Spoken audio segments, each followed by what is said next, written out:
Hi, it's Curious Nisha. Please subscribe if you have liked this video.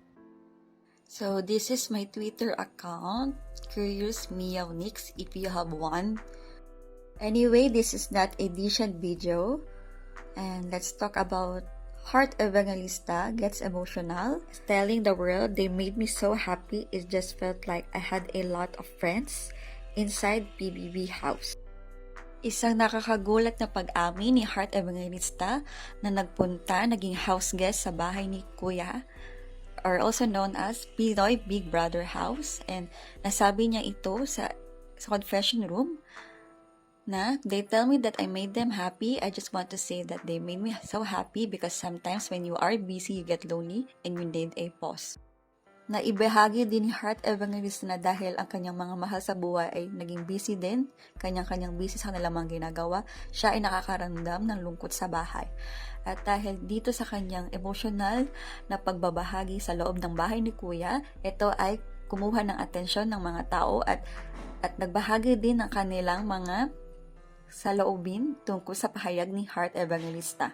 Katulad ng isa na ito, na isang komento sa isang social media platform na ng mga tao na career-wise, career-driven, ay nakaka-relate sa mga nasabi ni Heart Evangelista.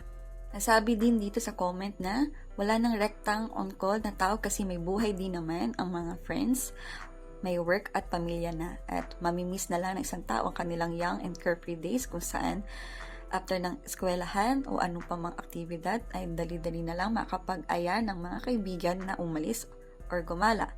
At nasabi din sa isang comment na ang sinasabing Pinoy Big Brother House ay parang isang retreat house din para sa mga artista o mga house kids na pumapasok dito.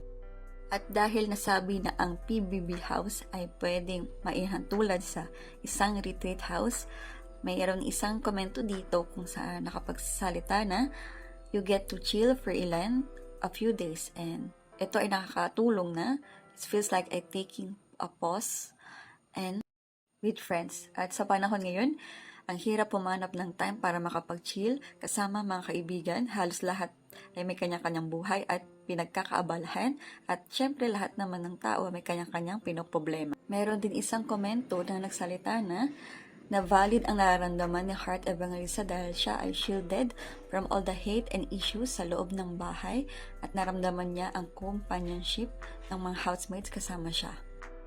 So, ano ang masasabi niyo sa ibinahagi ni Heart Evangelista? Ito ba ay valid na nararamdaman niya?